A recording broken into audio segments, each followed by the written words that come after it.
Every week we do a Q&A with interesting and accomplished members of the adaptive community to find how they persevered, how they innovated, how they built communities, and how they found solutions. Welcome to the Nametags Chat Podcast. Welcome to the Nametags Chat Podcast, where we talk with interesting and accomplished members of the adaptive community. Today we have Josh Sweeney. Josh scored the winning goal, the only goal in the 2014 gold medal game against Russia. He has a Purple Heart.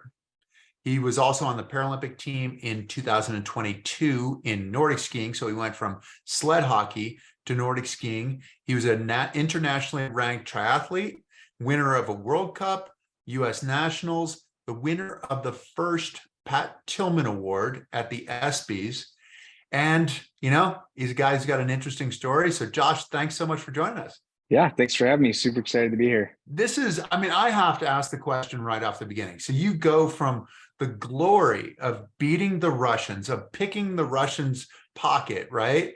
And then going in and scoring the goal to going to Nordic skiing. How does that end up working out? Because Nordic skiing is a whole lot of work. And sometimes there aren't as many people watching as there are watching a hockey game. You guys were noon on a Saturday on NBC for that gold medal game. Yeah, which I didn't realize. I probably would have been a lot more nervous if I would have known that. Yeah, it's definitely been a journey, and it's a little challenging going from something that I felt like I was doing really well at and having a lot of success, obviously. And then going to Nordic skiing, where I'm hoping I'm middle of the pack at Paralympic Games, or hoping that at least I'm not at the bottom of the list at the end. But I think that was it was just a, lifestyle change that I needed to adjust. I still wanted to be able to do something to be able to represent my country. Hockey wasn't going to be what I could continue to do. And instead of just calling it and retiring completely, I figured I'd pick up a new sport that had a lot of translation from hockey due to the stroke and the way that we move on the ice. It translates very well to the snow.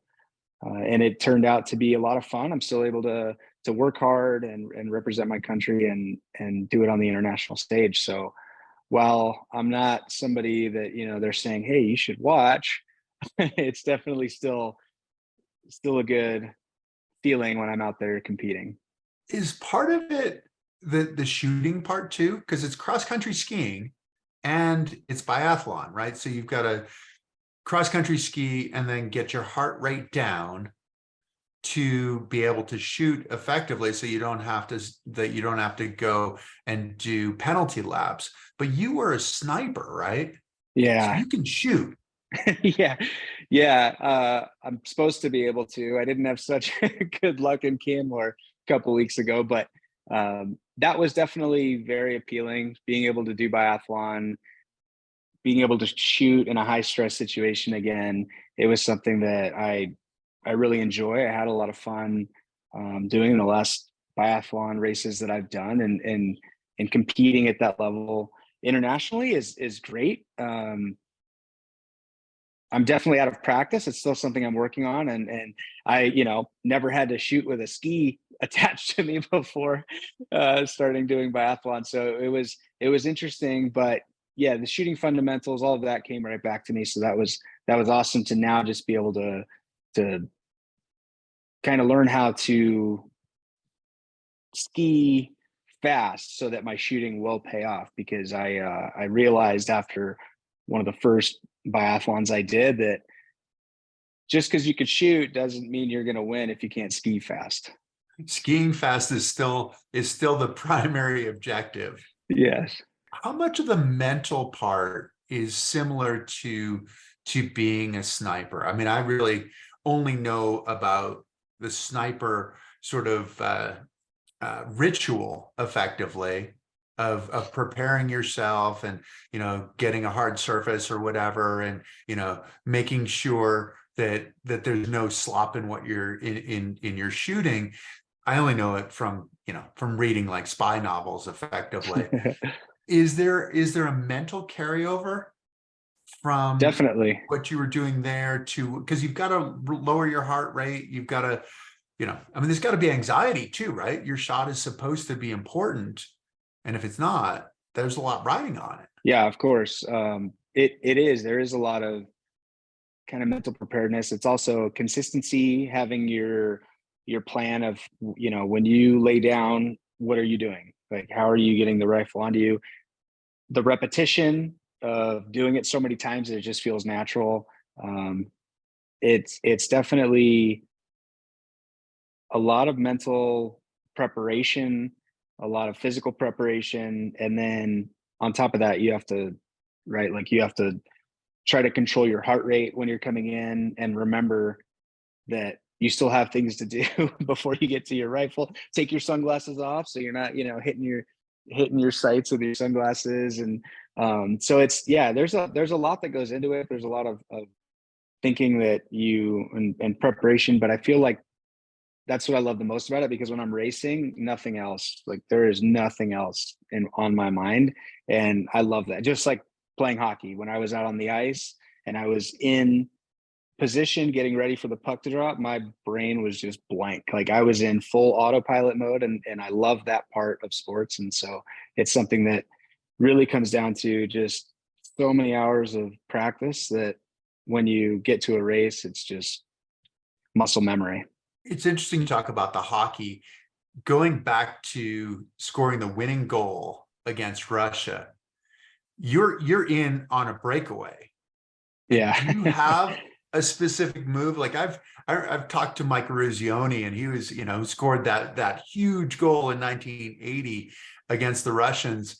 And he said his teammates were like, shoot, like, just shoot, like, hurry up. You have the opening, like, take advantage of it.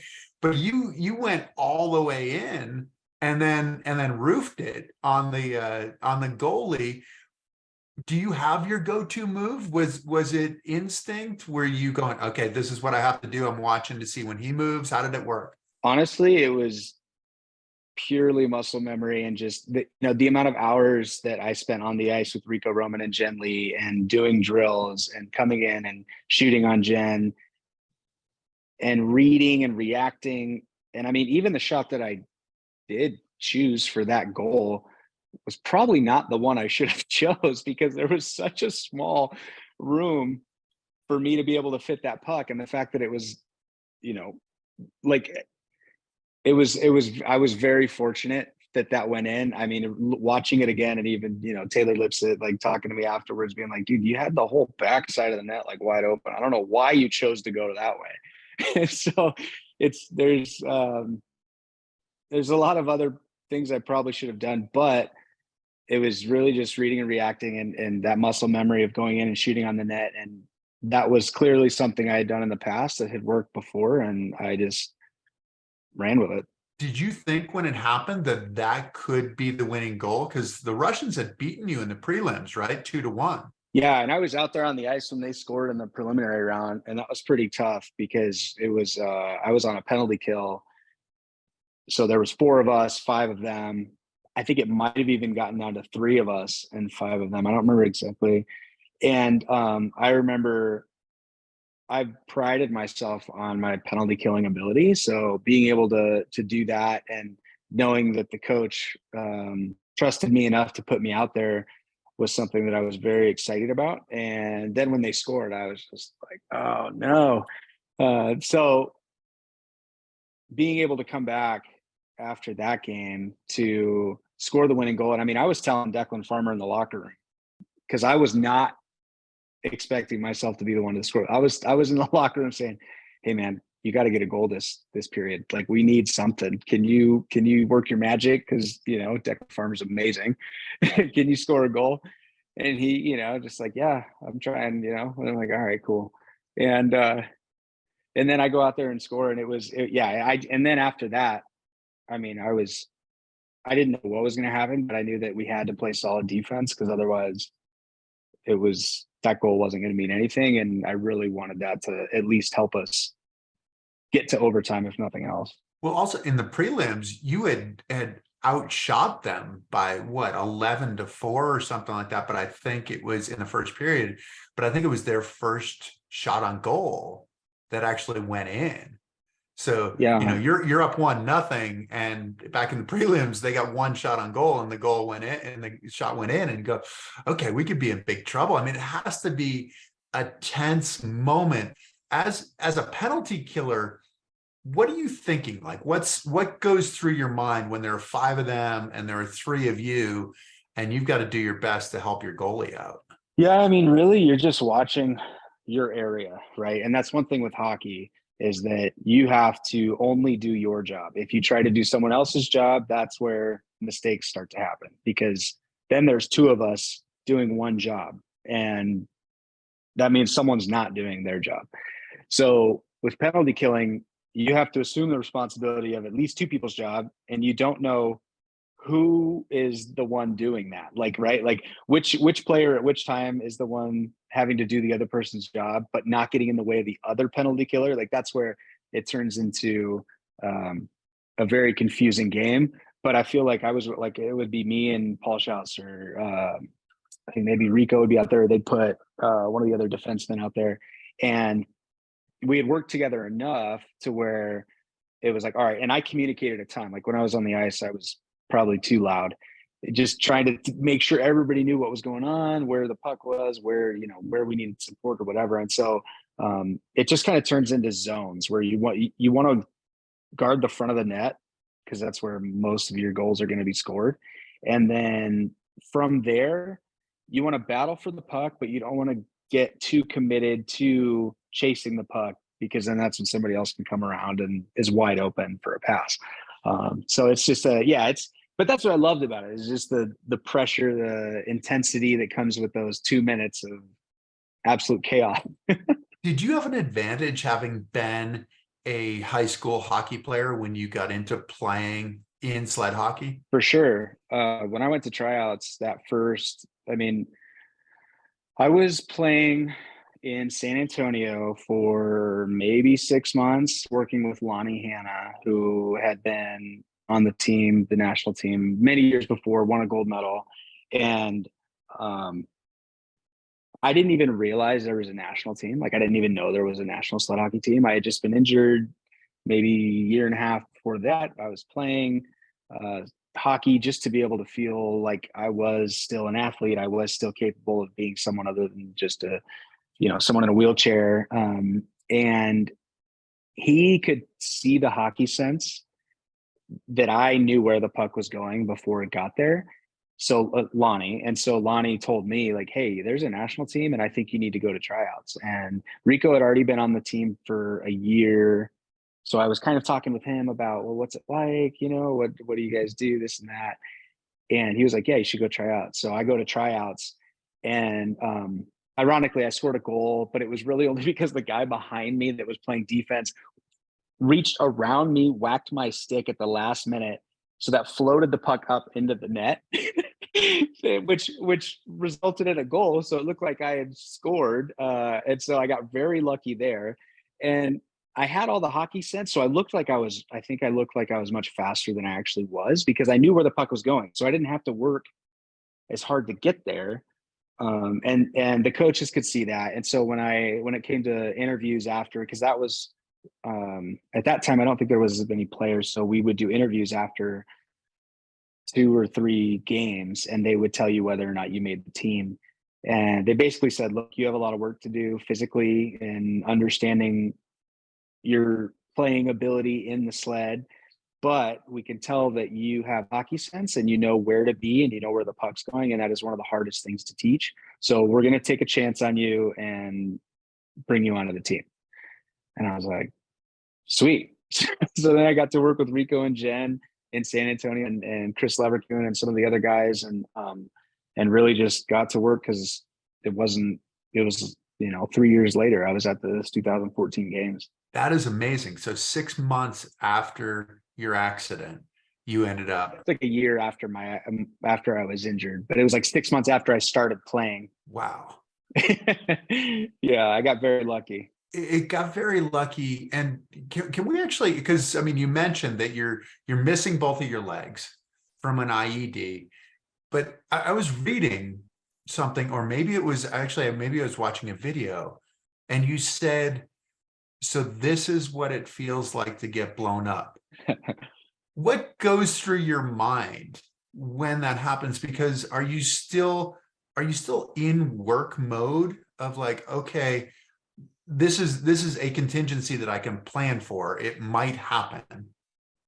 And this is what I have to do afterwards. Like what goes through your mind other than this is what it feels like to get blown up? No, it's so funny. And yeah, it was probably a video because I said that multiple times in the past because it was the first thing that hit my mind after I was injured, because it was when you're in the military, before you're going over to Afghanistan or Iraq, there's so many improvised explosive devices, IEDs, bombs, that are in the ground that it's basically a known threat that as soon as you are on the ground, just know that there's IEDs everywhere. And so they talk so much about it. You go through so much training. They have sweepers that go in front of you when you're on patrol to try to see where they are, and they'll mark them with like spray paint or something to tell you where they are. But it's talked about so much that it was just kind of one of those things where, I don't know, it's like if your mom continually tells you, right, like don't touch the pan, it's hot, it's going to be hot, use a mitt, do all these things. One day, you touch the pan, you're like, ow, that was really hot, this is what it actually feels like, right? Like that's the closest thing I can think of, obviously on a much bigger scale of being injured. But it was like one of those moments of, oh, okay, like this is what it feels like. And I was pretty helpless. Like there was pretty much nothing for me to do. I remember saying help because I didn't go fully unconscious. And I remember I felt the explosion go off. I felt my back hit the floor. And then I remember saying help, and they were like, there was dust everywhere. So I couldn't see anything. And they're just like ripping off all of my like the vests, clothes, anything just to be able to access my body in case, the corpsman, the medical doctor or whatever that was with me, in case, he's a corpsman, he's not a doctor, but he's kind of like a nurse. He was pretty advanced, so he did a really good job. And then I basically just laid there while everybody else did what they needed to do to help get me out of there. There was a couple other individuals that got hurt that day, and there was another individual, Cody Stanley, that was killed on the way. He was part of the reactionary force coming to save me, and so it's definitely a horrible situation. But aside from Cody being killed, knowing that I was the most seriously injured, I don't know, it's kind of in a weird way, like makes me feel better about it, because I don't feel like, oh, I got lucky or have any of that kind of survivor's guilt or anything. I don't really know. I really didn't develop too many issues from that injury, I think, based on the support system I had after the fact. But there wasn't much for me to do. I kind of just waited for them to get there. It took like 2.5, 3 hours, something like that. It was ridiculous because of so many IEDs on the ground.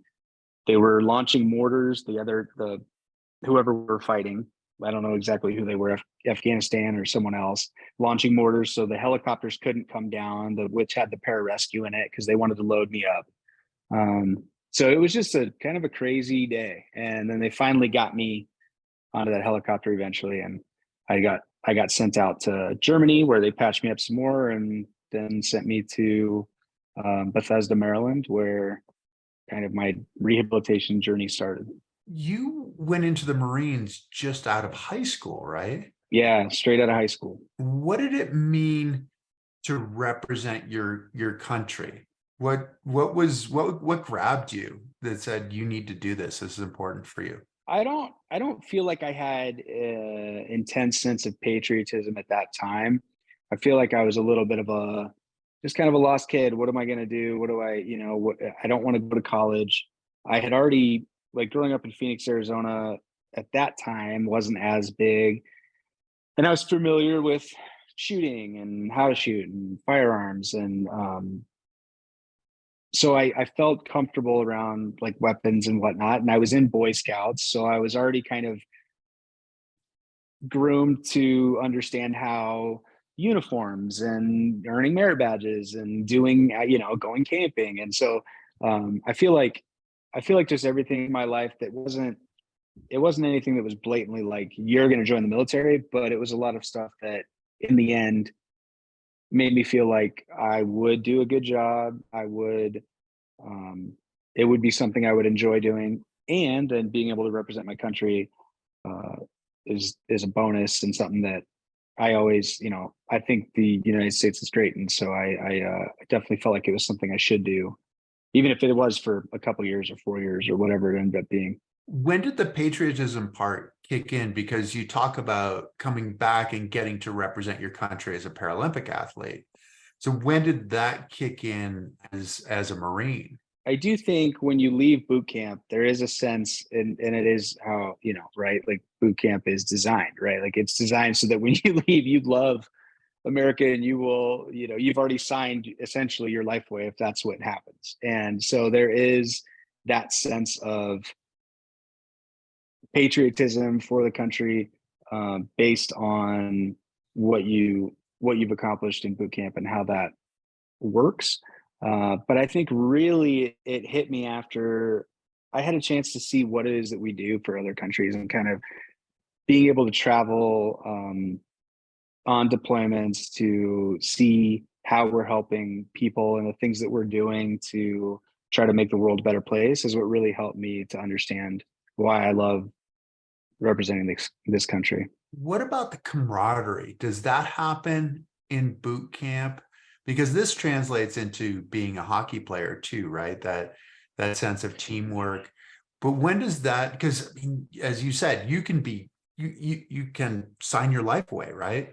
I mean, that's it. But you're the only one protecting your buddy, and your buddy's the only one protecting you in so many ways. Does that become real in boot camp? Does that become real when you get deployed? How does that work, that mentality? I think that starts in boot camp for sure, but then I think after you leave there and you get to your unit and you do realize how much you need each other and how much you rely on each other, and that everybody has a job to do and everybody needs one another to be able to operate smoothly, do their job, have someone to rely on, or even just need to sit down and chat for a little bit. So that I think that's when you start to realize, because it's an interesting dynamic because it's a work environment, right? Like I am in the military to do a job, but I also care a lot about everyone around me. But I also understand that I'm expendable in a way, that I'm doing a job that could require me to put myself in harm's way to be able to save other people. So it's I think the maturity starts to happen after you leave boot camp and you realize like, wow, we really need each other and I have to take care of them and they need to take care of me. And then yeah, hockey for sure. Like it's a second family, especially that USA team, even more so since I left. Those dudes are a unit, right? Like they show up and they just crush everyone because they work so well together. They rely on each other. They legitimately care about one another and go, and talk and have parties and take care of each other.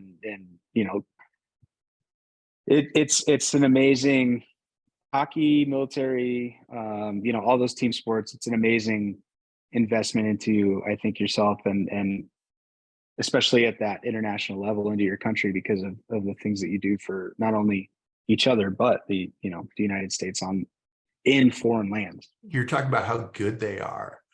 Was it hard in Beijing to watch them and see them almost never get scored on? I mean, you talk about dominating. They dominated. Yeah, I got to be honest. I really don't watch most of their games anymore because I'm like, who are they playing? Oh, okay. I think I already know how that's gonna go because they're so good.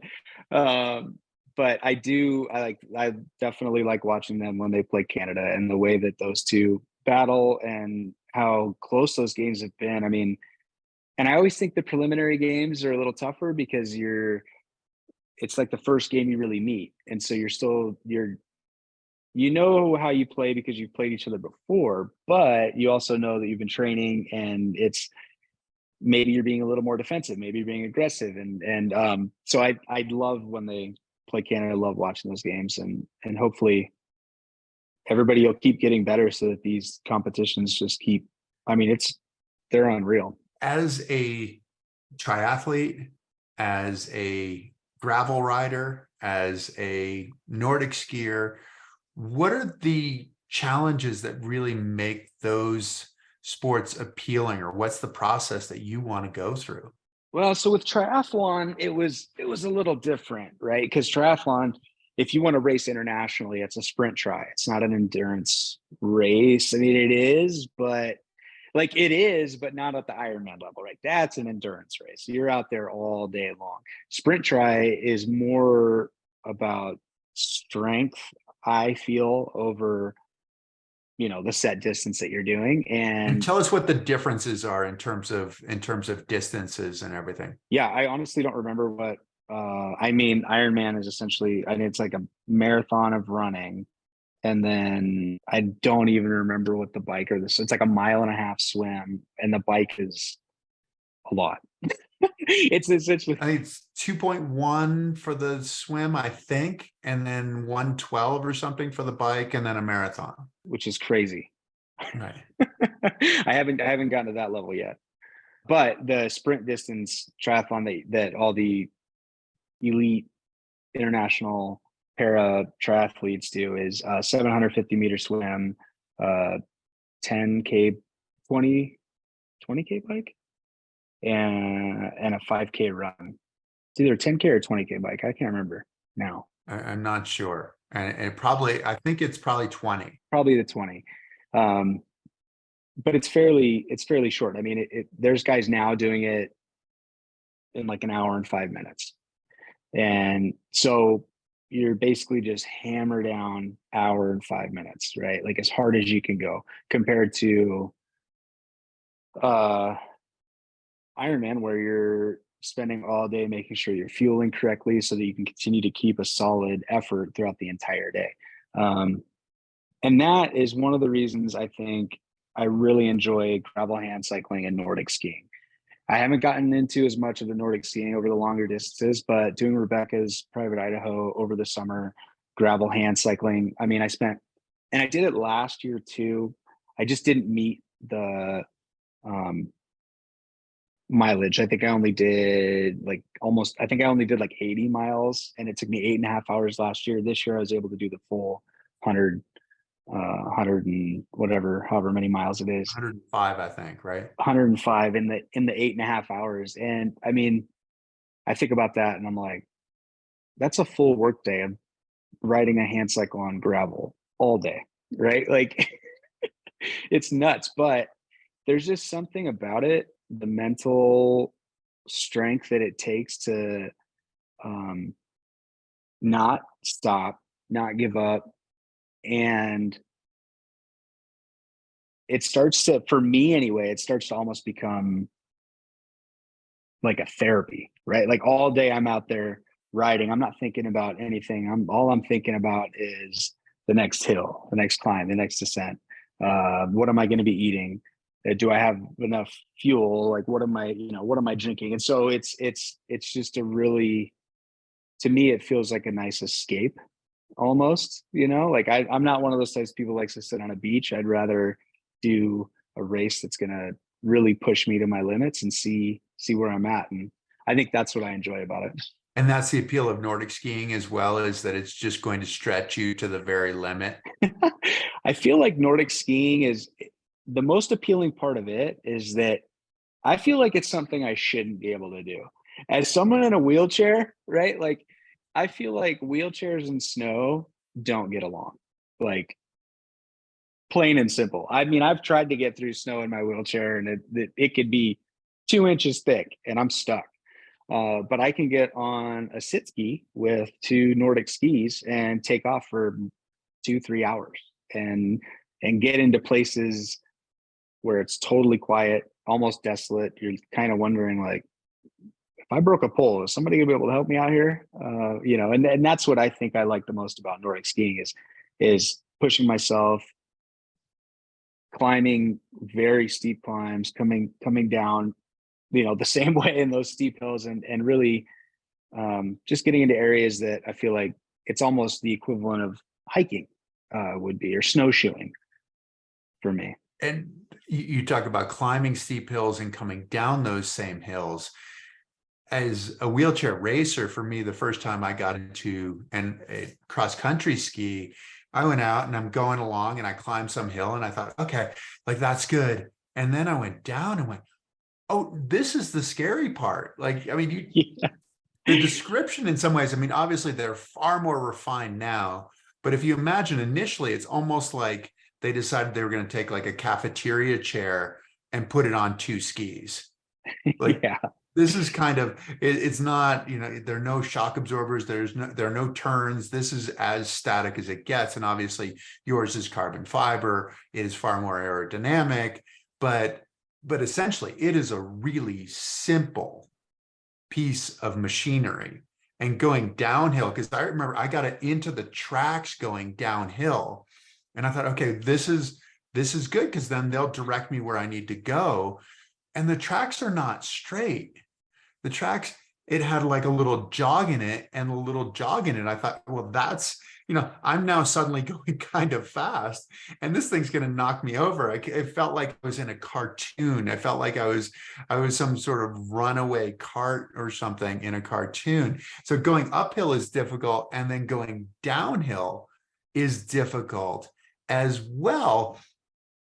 Is it the training for you? Because you described your training as sort of going out into the woods. I mean, it sounds like what is appealing is getting rid of the sterile part of training. Is that true for you? Yeah, definitely. And I would totally agree. There's still going downhill. There's still some, like, I look at it and go, I don't really want to go down this. I'd rather just get out of my sit ski and just like hop down this, as opposed to going down in a sit ski. And yeah, tracks too, because you could take those tracks, like you said, if there's a little jog in those tracks, push you right out. Next thing you know, you're on your side in the tree line. But I definitely feel like the training that goes into sit skiing is a lot of like skier. And this is if you don't have time to always be out on snow, right?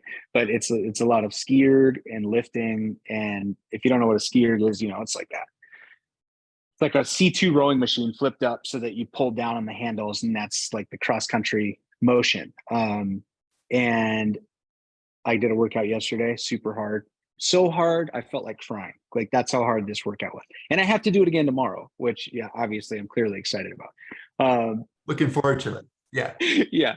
But having the ability to get out and do those workouts and feel that it, and like you said, like going up a hill, you're like, oh, that was hard, but it's manageable. And then you turn around and you're like, oh, right, I have to get back down. But then there's some hills like up here, Bogus Basin here in Boise in the Nordic Trail. You're climbing and your heart rate spikes instantly, and it's a workout.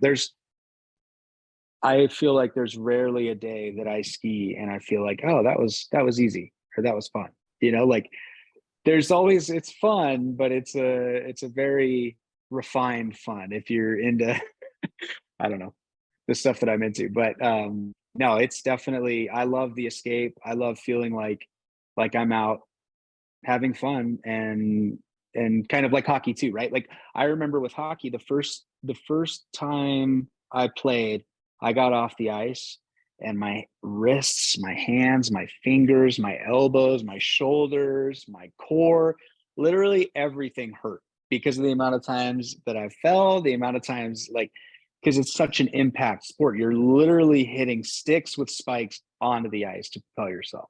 So all of those vibrations are just running up and down your arms.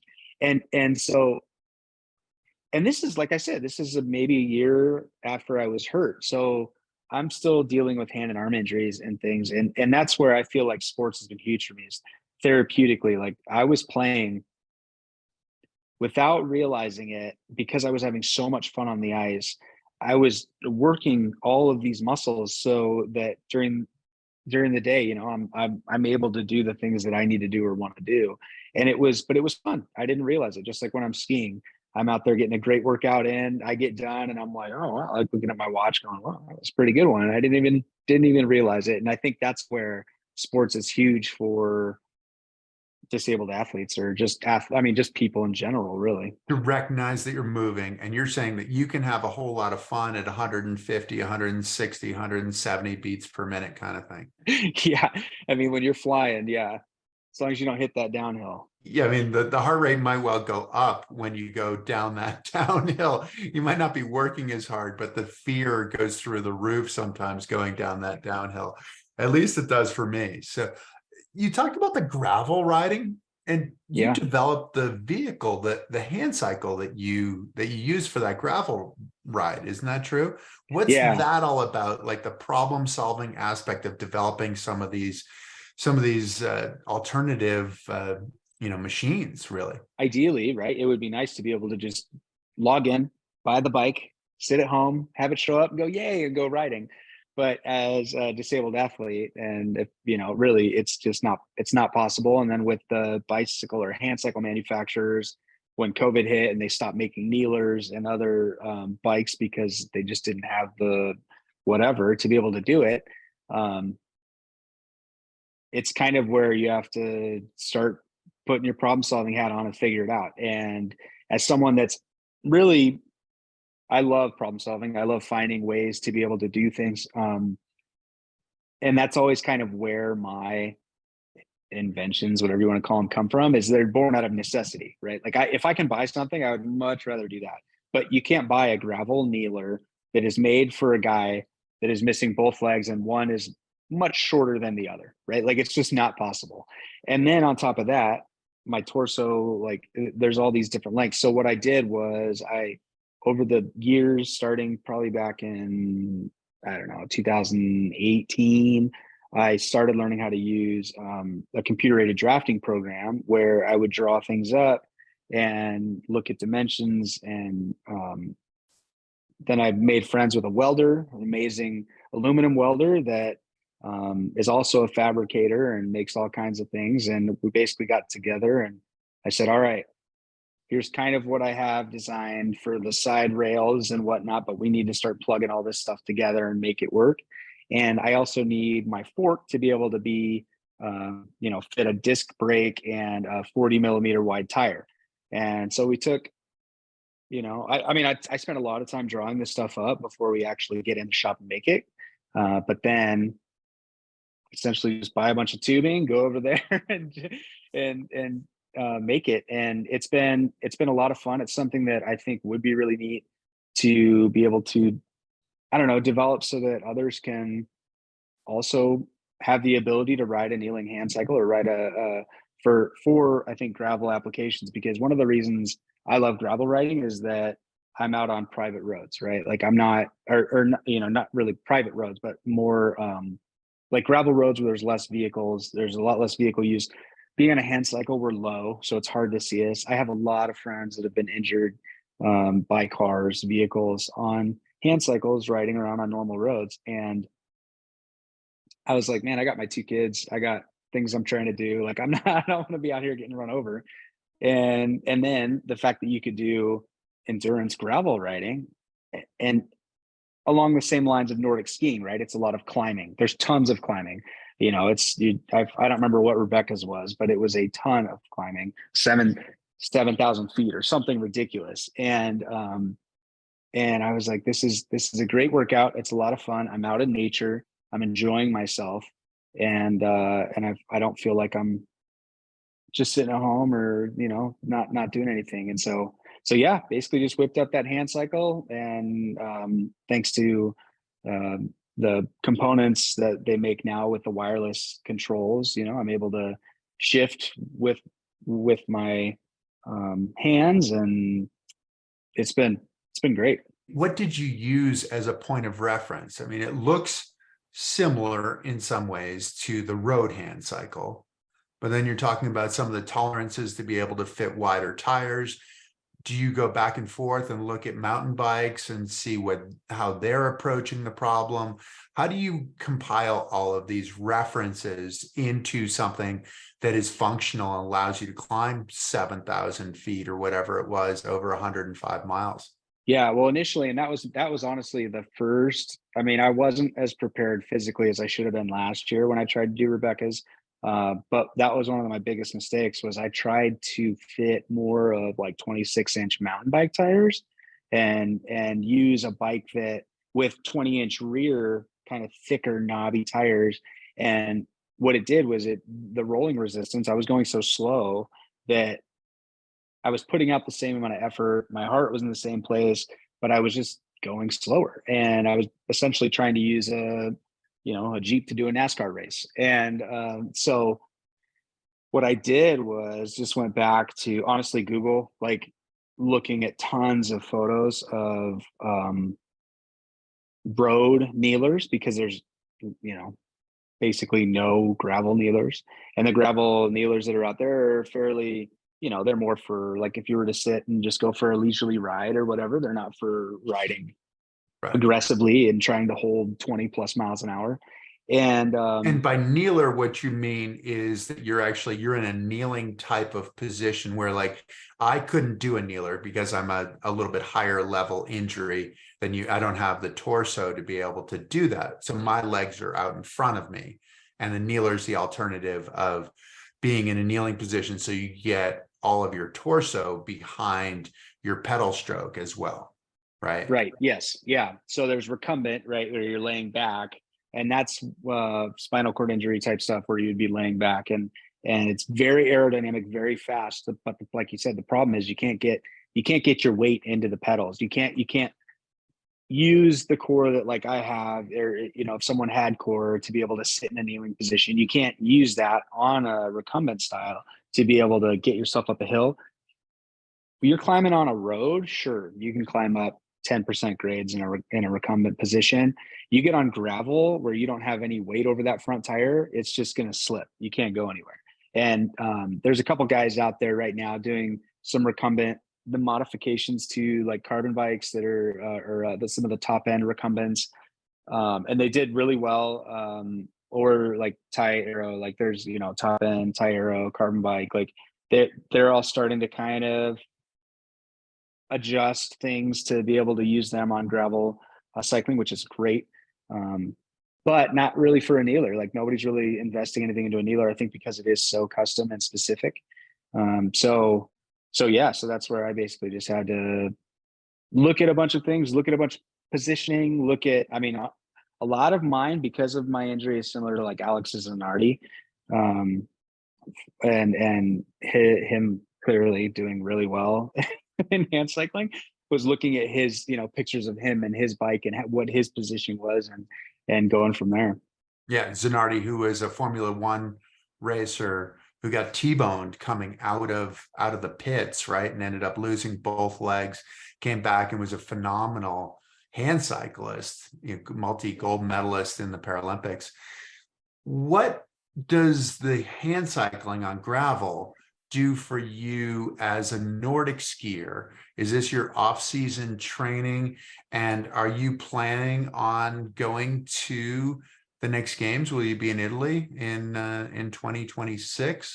I'm trying. That's the plan. I mean, I would love to. Yeah, I would love to be in Italy for Nordic skiing. Nordic skiing is my primary sport at this time, and this season, this last off season, was my first time utilizing gravel hand cycling for the off season in a training kind of way. I mean, it initially started out as, hey, I have a couple gravel hand cycling races I think I'd like to do, and it would be fun. And then my coach and I got together and kind of realized like, hey, we could really use this as a great tool leading, throughout the summertime leading into the Nordic skiing, especially when I only have so much Nordic skiing I can do, right? There's only so many events they have. There's only, I'm unable to live in Bozeman where they ski quite a bit. And so being able to do something over the summer to keep my fitness at such a high level so that when I do get back into the skiing season, I'm ready to go.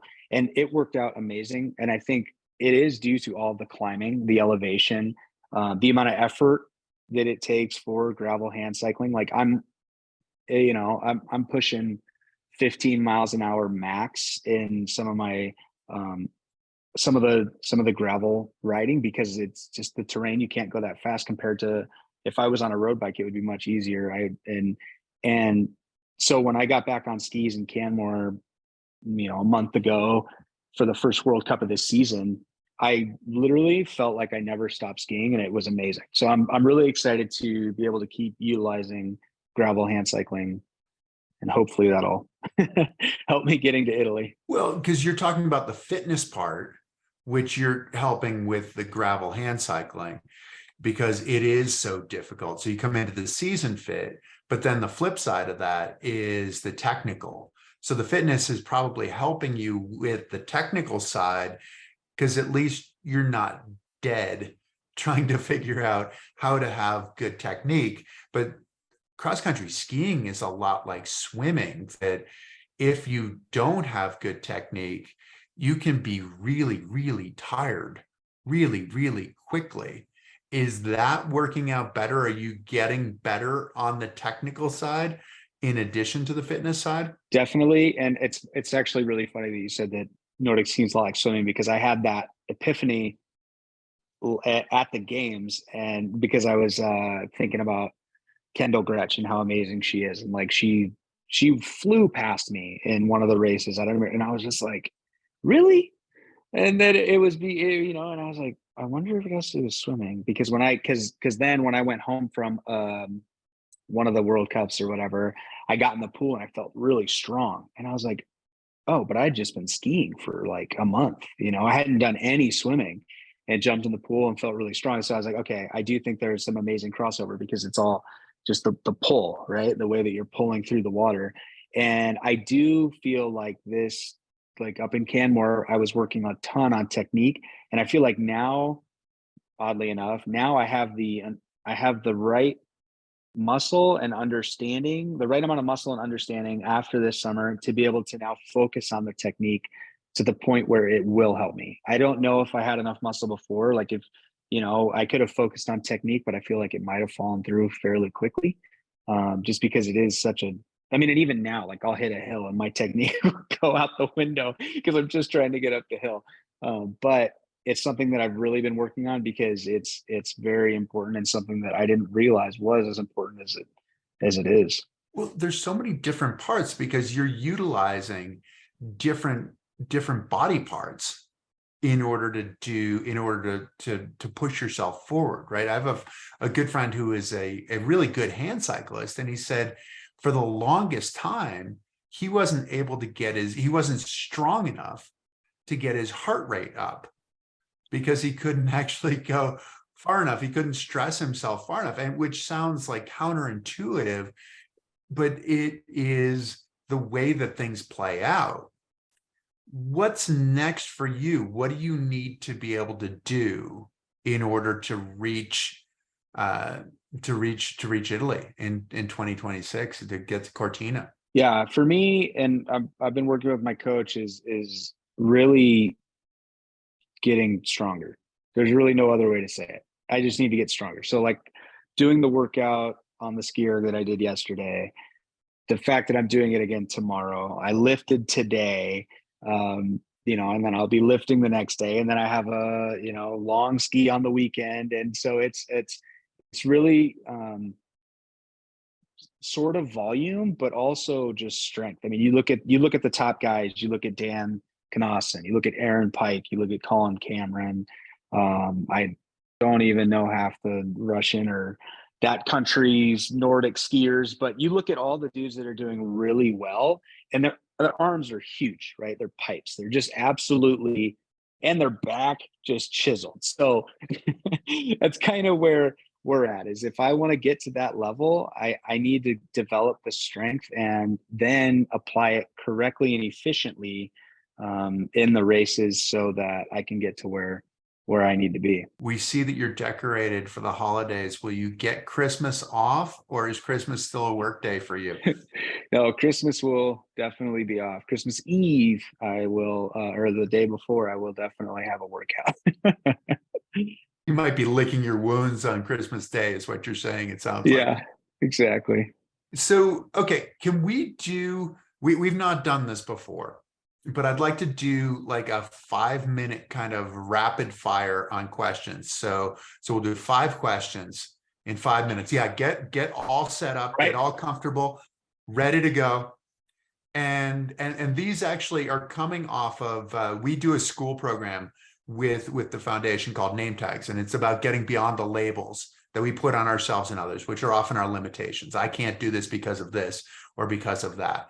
So this is going to be based on our 4 S's of resilience. And I'm interested to hear, and then I'll add a bonus one. So I'll give 4, and then we'll add a bonus one. I think you'll be great, but let's see how it works. Are you ready? Okay, I'm ready. Okay, let's see how it works. How do you continue to be a survivor as opposed to a victim? Positive mental mindset and not putting myself in the role of feeling like the victim, and asking myself what I can do, not what is holding me, or what I can't do. Perfect. Okay, that sounds great. How about turning something from being overwhelming to being a challenge? I treat it like it's a game. So if it's a race, I treat it like it's more of a fun game. All right. I'm not going out there to race. I'm going out there to like, almost like I'm gonna go do a scrimmage with my buddies. So taking the emotion out of it. Okay. This is Taking good. the stress out of it by treating it like it's something fun and exciting. How do you go from feeling like, and this could be a problem for you right now, being in Boise, feeling like an individual as opposed to being part of a team? Just stay in contact with the individuals on the team, and thanks to the electronics that we have access to today, and Zoom meetings, and with the team, and texting, and fun messages amongst teammates. So you don't feel like you're alone.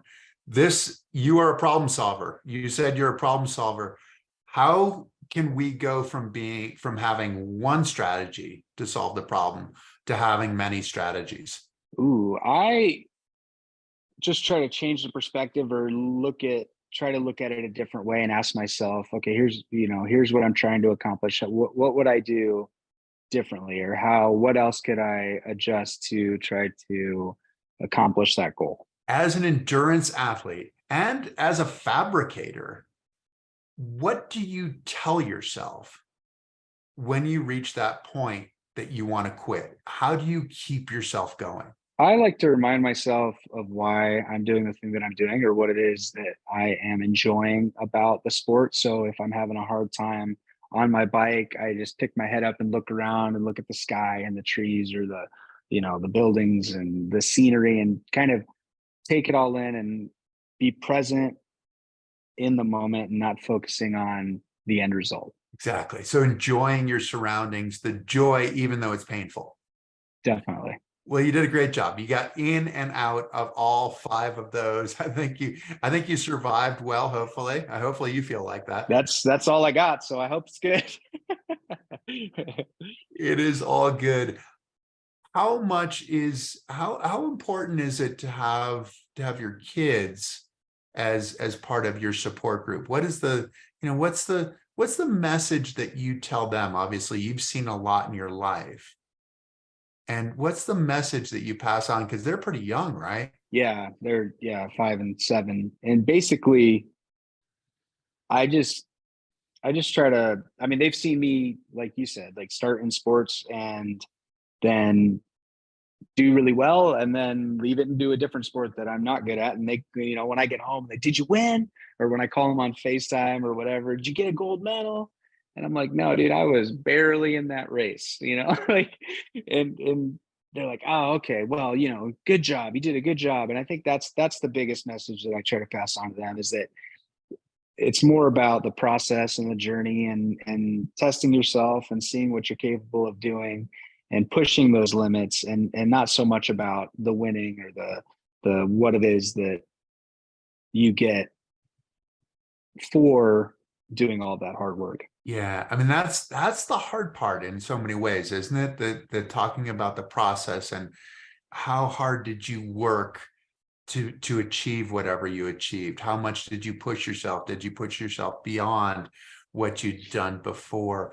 How receptive are they to those messages? And I mean, granted, 5 and 7, right? I mean, they're still pretty young, but do you see them applying that? Are they, because they're learning from you, right? I mean, you're a model for them. Yeah, I believe so. I mean, when they get done with the different sports that I have them in, one of the first things they come up and ask me is, did I do a good job? And and the first thing I ask them is, well, did you have fun? Because I feel like that's always been something that I've really asked myself a lot is, am I having fun? And if I'm not having fun, why am I not having fun? Or what do I need to do to change that? Because if I'm not having fun, then that means I'm not going to invest myself fully into what it is I'm trying to do.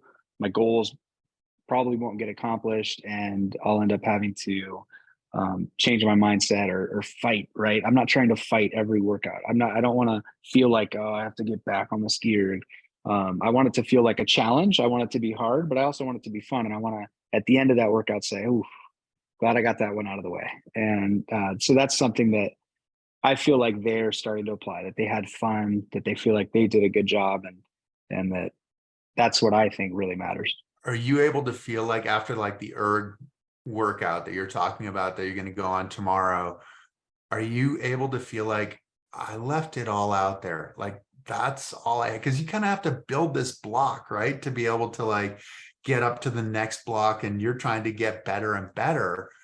Is that how you get better and better, is just like leaving everything you have there and and then hoping to recover for the next one? Yeah, I think so. I do think there's moments where it's you have to look at the big picture, and sometimes I'll have to say, okay, maybe I should save a little bit in the tank for tomorrow, or maybe I need to dial it back just a little bit. Maybe I'm going a little too hard, but right now with my goals that I have and with the strength that I want to try to obtain before the end of the season.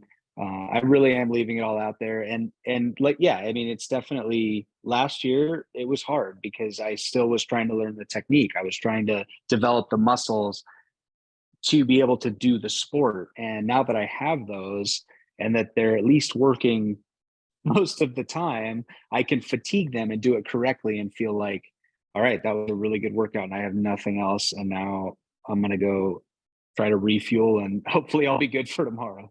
And are you taking a bit of a long-term view right now where are results really important at the moment, or is it just the progress and putting in all that volume of work? I mean, it's a long-term view in the sense of the games are 4 years out, 3.5 years out.